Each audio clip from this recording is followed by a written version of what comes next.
Hi, my name's Connor and we are the Kane Investment Management team here to present to you the CFA Ethics Invitational case analysis. So let's jump right into it. We have a truly modern case using social media and how that could potentially manipulate stock markets. So first step in the story, while at lunch, Buck Walter, a CFA and portfolio manager, received a tweet or noticed a tweet from a celebrity CEO, Hal M. Brute. The tweet stated, Brute asked whether he should sell his 10% stake in his publicly traded jetpack company, NextFly Incorporated.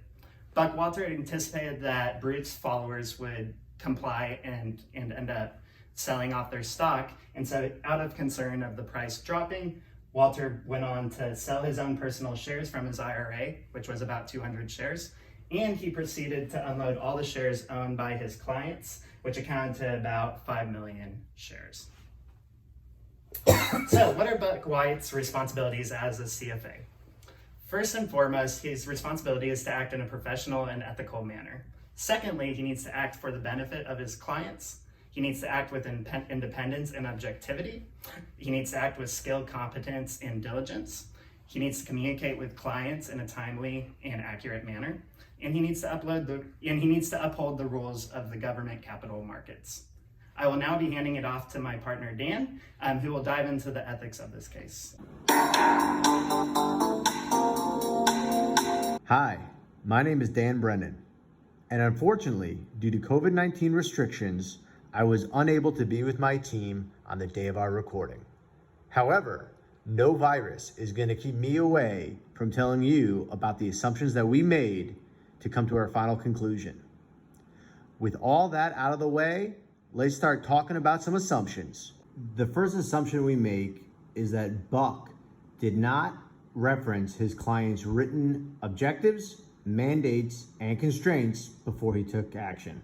This is important because it goes against the standards of professional conduct, duties to clients, which states when members and candidates are in an advisory relationship with their clients, they must determine that an investment is suitable to their client's financial situation and consistent with the client's written objectives, mandates, and constraints before they make an investment recommendation or taking actions. The second assumption that we make is that we assume that Buck did not do his due diligence to ensure that he was thoroughly vetting his client's total portfolio and that their goals of the portfolio. We also assume that selling off 5 million shares will have an impact on the market. We bring this up because members must not engage in practices that distort prices or artificially inflate trading volume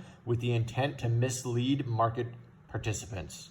The fourth and final assumption that we make is that Buck's only reason for the sell-off is based on the tweet and that he does not have any other supporting data to back this decision. We bring this assumption up because the guidelines clearly state that communication with clients and prospective clients must adhere to high ethical standards. Following my presentation, James will be talking in depth about these standards as well as a few others. I'd like to thank you all for your time, and without any further ado, here is James. Hi, my name is James Goodman, and I'm going to cover the potential ethical violations that we found within the narrative. We found the 4 various ethical violations within the narrative: market manipulation, communications with clients and prospective clients and record retention, priority transactions, and loyalty, prudence, and care and suitability. While we found the 4 various ethical violations, we're going to primarily cover priority of transactions and loyalty, prudence, and care and suitability. That's because we didn't find intent to manipulate the market when he offloaded the shares. While it is a sizable trade, we don't believe that Buck Walter acted with malice when he performed the trades. Secondly, while he did fail to contact his clients, we don't believe that there was enough information in order to make the inferences needed to declare that he acted unethically. So the first ethical violation that we're going to cover is priority of transactions. We do believe that Buck Walter acted unethically in this regard. Buck acted on his behalf first when he offloaded the shares. After receiving the tweet, he first pulled out his phone and unloaded his personal shares prior to unloading his client's shares. Because he acted in his own behalf first instead of the client, we believe that he violated the CFA regulation of priority transactions. CFA members must act with loyalty, prudence, and care, and they must act with CFA members must act with reasonable care and exercise prudent judgment. The second ethical violation that we're going to cover regards duties to clients. Firstly, CFA members must act with loyalty, prudence, and care. They must exercise reasonable judgment and reasonable care.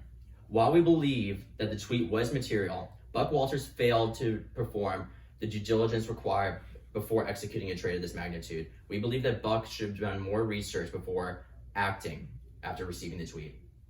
Secondly, regarding suitability, CFA members must take investment action consistent with their clients' written objectives, mandates, and constraints. Buck treated all of his clients as if they're one unit, rather than looking into each individual client's goals prior to executing the trade. And we believe that Buck acted unethically in this regard. And up next is Anna. So we made a couple of recommendations for Walter Buck and for moving forward for the CFA Institute to implement with business schools around the world and with people who want to become CFA members. We broke it into two different buckets. One was for immediate action. The second is for preparation for the future that can be used as a best case scenario moving forward.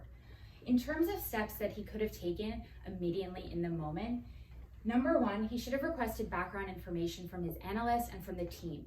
We don't know if he stopped by their desks, but based on the timing, we assume that he received the tweet and then sold the shares. So there was no time to really think about whether or not there were historical instances where this had happened and had an impact on the markets, whether this was completely legal, did he check regulations, and did he check analyst background reports on the company to have other information that might indicate that this tweet would impact the valuation of the company. Second, he should have communicated sooner with clients about what he was planning on doing, unless he had written approval, which we don't know. In terms of moving forward, they should document everything that happens in these kind of scenarios so that if the client comes to you and says, why did you sell these shares? You have the tweet, you also have background information that indicates that you should be doing this so that it's both a material action and a prudent action. Second, you should create an SOP for future instances of influencer stock manipulation so that we know how to behave in these situations, and it's just a procedural thing that everyone can follow in the company. On behalf of the University of Miami team, we want to say a big thank you